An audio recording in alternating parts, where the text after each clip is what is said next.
আসসালামু আলাইকুম। সংবাদে আপনাদের সবাইকে স্বাগত জানাচ্ছি। আমি ফিরোজ তোহা। শুরুতেই বিআরবি কেবলস সংবাদ শিরোনাম। দর্শক জানিয়ে দিব আমাদের হাতে পাওয়া সর্বশেষ আপডেট বাংলা সংবাদ। শুরুতে থাকবে সংবাদ শিরোনাম, পরে বিস্তারিত। জনগণ আপনাকে স্বাগত জানাতে প্রস্তুত, কিভাবে আসবেন আসেন বলছেন শেখ হাসিনাকে। তারপর জানিয়ে দিব স্থানীয় কমিটির বৈঠক, রাষ্ট্রপতি প্রার্থী মনোনয়নের দায়িত্ব দলীয় প্রধানকে দিল বিএনপি। এখন জানিয়ে দিব নাসির উদ্দিন পাটোয়ারিকে নিয়ে রাশেদ খানের চঞ্চলকর ফেসবুক পোস্ট। এবং সর্বশেষ জানিয়ে দিব কোন নির্দিষ্ট দলের পকেটে গেলে তাদের অপকর্মের দায় সংখ্যালঘুদের নিতে হবে বলছেন নাহিদ ইসলাম। দর্শক, এতক্ষণ শুনছিলেন সংবাদ শিরোনাম, এখন শুনবেন বিস্তারিত জানার আগে আপনি যদি আমাদের চ্যানেলে নতুন এসে থাকেন তাহলে অবশ্যই চ্যানেলটিকে সাবস্ক্রাইব করবেন। আর ভিডিওটি আপনি কোন জেলা থেকে দেখছেন এবং শুনছেন অবশ্যই কমেন্ট বক্সে লিখে যাবেন। এখন বিস্তারিত। জনগণ আপনাকে স্বাগত জানাতে প্রস্তুত, কিভাবে আসবেন আসেন। জুলাই গণ অভ্যুত্থানের ক্ষমতাচ্যুত প্রধানমন্ত্রী শেখ হাসিনা দেশে ফেরার প্রসঙ্গে জামায়াতের ইসলামিক সেক্রেটারি জেনারেল মিয়া গোলাম পরোয়ানা বলেছেন, উনি দেশে আসতে চাচ্ছেন তো জনগণ আপনাকে স্বাগত জানানোর জন্য প্রস্তুত আছে, আসেন, কিভাবে আসবেন। বিএনপি সমালোচনা করে জামায়াতের এই নেতা বলেন, প্রধানমন্ত্রীকে বলবো আপনার মন্ত্রী মিনিস্টারদের মধ্যে দুর্বলতা আছে, ফ্যাসিবাদীদের দোসরদের আপনি আদালত থেকে জামিন দিচ্ছেন, আবার যদি 24-এ রক্তাক্ত ইতিহাস সৃষ্টিকারী ফ্যাসিবাদীদের প্রতারণার এই সুযোগ দেয়, জনগণ তা মেনে নেবে না। শনিবার বিকালে রাজধানীর মহাখালী কলেরা হাসপাতালের সামনে ঢাকা মহানগর উত্তর জামায়াত আয়োজিত এই বিক্ষোভ সমাবেশে প্রধান অতিথির বক্তব্যে তিনি এসব কথা বলেন। জুলাই গণ অভ্যুত্থানের রক্তস্মৃতি বাংলার মানুষ ভোলেনি উল্লেখ করে জামায়াতের এই নেতা বলেন, কিন্তু ভুলে গিয়েছে সেই জুলাই বিপ্লবের সুবিধাভোগী ক্ষমতাসীন বিএনপি। তা না হলে সংসদে দাঁড়িয়ে বিএনপির এমপিরা কিভাবে বলল এত জুলাইয়ের ব্যক্তিত্ব দরকার নেই, অথচ জুলাইয়ের বিকল্প না হলে তারা এমপি মন্ত্রী হতে পারতেন না। বিএনপির প্রতি আহ্বান জানিয়ে তিনি বলেন, গণভোটের গণরায় কার্যকর জন্য পার্লামেন্ট সংবিধান সংস্থান পরিষদে আহ্বান করুন, 48টি সংস্থান সম্পূর্ণ করুন, সংবিধানের তফলিসের অভ্যর্থন করুন, তা না হলে রাজনৈতিক সাংবিধানিক বিতর্কিত যদি পার্লামেন্ট নিষ্পিত না করে আমাদের আর কোনো পথ থাকবে না। 70% লোকের কাছে রাজপথে তার ফয়সালা হবে। সমাবেশের শেষে মহাখালী থেকে একটি গণমিছিল বের করা হয়, যা তেজগাঁও ত্রিব্রত মোড়ে গিয়ে শেষ হয়। সমাবেশের কারণে বিকাল 4:30টার দিকে 2 ঘন্টা মহাখালী সড়কে তীব্র জনজট সৃষ্টি হয়। রাষ্ট্রপতি প্রার্থী মনোনয়নের দায়িত্ব দলীয় প্রধানকে দিল বিএনপি। বিএনপির আলোচনার পর রাষ্ট্রপতি পদে দলীয় প্রার্থী মনোনয়নের দায়িত্ব বিএনপির চেয়ারম্যান ও প্রধানমন্ত্রী তারেক রহমানের উপর ন্যস্ত করেছেন দলের নীতি নির্ধারক ফরমাদ জাতীয় স্থানীয় কমিটি। শনিবার রাতে গুলশানের চেয়ারম্যানের কার্যক্রমে বৈঠক হয়। বিএনপির চেয়ারম্যান তারেক রহমানের সভাপতিত্ব দলের মহাসচিব মির্জা ফখরুল ইসলাম আলমগীর সহ জ্যেষ্ঠ নেতাদের বৈঠকে উপস্থিত ছিলেন। রাত 9:30টার দিকে বৈঠক শেষে বিএনপির মহাসচিব ও স্থানীয় সরকার মন্ত্রী মির্জা ফখরুল ইসলাম আলমগীর উপস্থিত সাংবাদিকদের জানান, রাষ্ট্রপতি নির্বাচনের দায়িত্বে প্রধানমন্ত্রী ও বিএনপির চেয়ারম্যানের উপর ন্যস্ত করেছেন স্থানীয় কমিটি।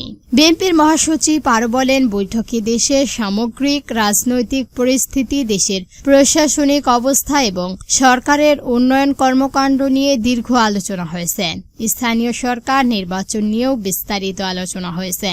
সবশেষে আলোচনা হয়েছে রাষ্ট্রপতি নির্বাচন নিয়ে। দলের পক্ষ থেকে প্রার্থী মনোনয়ন এবং কবে নির্বাচন হবে সব দায়িত্ব দলের চেয়ারম্যানের উপর ন্যস্ত করা হয়েছে। বিএনপির স্থানীয় কমিটির সদস্য ও রাষ্ট্রপতি সালাউদ্দিন আহমেদ সাংবাদিকদের জবাবে বলেন, তফসিল ঘোষণার পর রাষ্ট্রপতি নির্বাচনের জন্য বিশেষ অধিবেশনের প্রয়োজন পড়লে স্পিকারের সঙ্গে আলোচনা করার সিদ্ধান্ত হবে। বৈঠকে স্থানীয় কমিটির সদস্য খন্দকার মোশাররফ হোসেন, গয়েশ্বর চন্দ্র রায়, আব্দুল ইমন খান, নজরুল ইসলাম খান, আমির খসরুল মাহমুদ চৌধুরী, সেলিমা রহমান, ইকবাল হাসান মাহমুদ, এরজিএম জাহিদ হোসেন উপস্থিত ছিলেন। নাসির উদ্দিন পাটোয়ারিকে নিয়ে রাশেদ খানের চাঞ্চল্যকর ফেসবুক পোস্ট। জাতীয় নাগরিক পার্টি এনসিপির মুখ্য সমন্বয়ক নাসির উদ্দিন পাটোয়ারি তার বিরুদ্ধে বক্তব্য না দেওয়ার জন্য ফোনে অনুরোধ করেছেন বলে দাবি করেছেন প্রধানমন্ত্রী তারেক রহমানের রাজনৈতিক সহকারী রাশেদ খান। শুক্রবার বিকালে নিজের ভেরিফাই ফেসবুক অ্যাকাউন্টে দেওয়ার একটি পোস্টে তিনি লিখেছিলেন, গতকাল বৃহস্পতিবার বিকালে নাসির উদ্দিন পাটোয়ারি তাকে ফোন করে সমঝোতার প্রস্তাব দেন এবং বলেন যেন তিনি আর কোনো বিরুদ্ধ কথা না বলেন। বিনিময়ে তিনি আরও রাশেদ খানের বিরুদ্ধে কিছু বলবেন না। জবাবে রাশেদ খান জানান, প্রধানমন্ত্রী তার পরিবারের সদস্য ও মন্ত্রীদের নিয়ে আপাতত মন্তব্য বন্ধ করলে বিষয়টি বিবেচনা করা হবে। রাশেদ খান দাবি করেন, তখন পাটোয়ারি জানান যে তিনি এই বিষয়ে গণমাধ্যমে কথা বলছেন এবং ভবিষ্যতে আর এমন করবেন না। তবে রাশেদ খানের ভাষ্য অনুযায়ী ওই রাতেই পাটোয়ারি আবার ফোন করে সুর বদলায়, হুমকি দেয় এবং বলেন, আমি কিন্তু সব বলে দেব।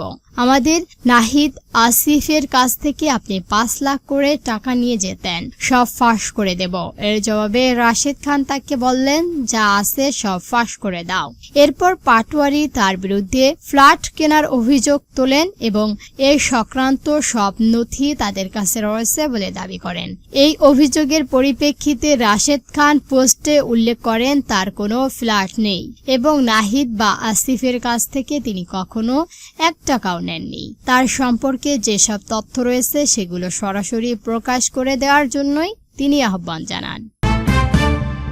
কোনো নির্দিষ্ট দলের পকেটে গেলে তাদের অপকর্মের দায় সংখ্যালঘুদের নিতে হবে বলছেন নাহিদ ইসলাম। সংখ্যালঘুদের নিতে হবে বলছেন নাহিদ ইসলাম। সংখ্যালঘু সম্প্রদায়কে নির্দিষ্ট কোনো দলের পকেটে না গিয়ে সব রাজনৈতিক দলের সাথে ভারসাম্যপূর্ণ সম্পর্ক রাখার পরামর্শ দিয়েছেন জাতীয় নাগরিক পার্টি এনসিপির আহ্বায়ক ও বিরোধী দলীয় নেতা চিফ হুইপ মোহাম্মদ নাহিদ ইসলাম। তিনি বললেন, কোনো নির্দিষ্ট দলের পকেটে গেলে ওই দলের যাবতীয় অপরাধ ও অপকর্মের দায় সংখ্যালঘু সম্প্রদায়কে নিতে হবে। একই সাথে সব রাজনৈতিক দলের উচিত কর্মী সংখ্যালঘুদের সঙ্গে কার্যকর সম্পর্ক উন্নয়ন করা, যাতে তারা দেশের অপরাধ বোধ করেন। শনিবার 1 আগস্ট গণঅভ্যুত্থানের দ্বিতীয় বর্ষপূর্তি উপলক্ষে রাজধানী ঢাকা রিপোর্টার্স ইউনিট DRUI মিলিয়াতের আয়োজিত এই আলোচনা সভায় তিনি এসব কথা বললেন। সম্পর্কিত জুলাই গণ অভ্যুত্থানে হিন্দু বৌদ্ধ খ্রিস্টান সম্প্রদায়ের অবদান শীর্ষে আলোচনা সভার আয়োজন করা হয়। নাহিদ ইসলাম বললেন, জুলাই গণ অভ্যুত্থান ও বৈষম্যহীন ও অন্তর্ভুক্তমূলক সমাজের রূপরেখার দেওয়া হয়েছিল, তাই এখনো আমরা ধারণ করে সেই বাংলাদেশ কিভাবে নির্মাণ করা যায় সে সঙ্গে আজকের আলোচনা সভা। গণ অভ্যুত্থানে হিন্দু বৌদ্ধ খ্রিস্টান সহ সর্বত্র মানুষদের অংশগ্রহণ ছিল এবং আন্দোলনে প্রথম দিন থেকেই এর রূপ ছিল অসাম্প্রদায়িক। গণ অভ্যুত্থানে সংখ্যালঘু সম্প্রদায়ের অন্তত 9 জন শহীদ হয়েছেন। দর্শক, আজকে সংবাদ ছিল পর্যন্তই। ভিডিওটি ভালো লাগলে অবশ্যই একটি লাইক দিবেন আর এরকম নতুন নতুন নিউজ পেতে আমাদের চ্যানেলটিকে সাবস্ক্রাইব করে আমাদের সঙ্গেই থাকবেন। ভিডিওটি সম্পূর্ণ দেখার জন্য ধন্যবাদ।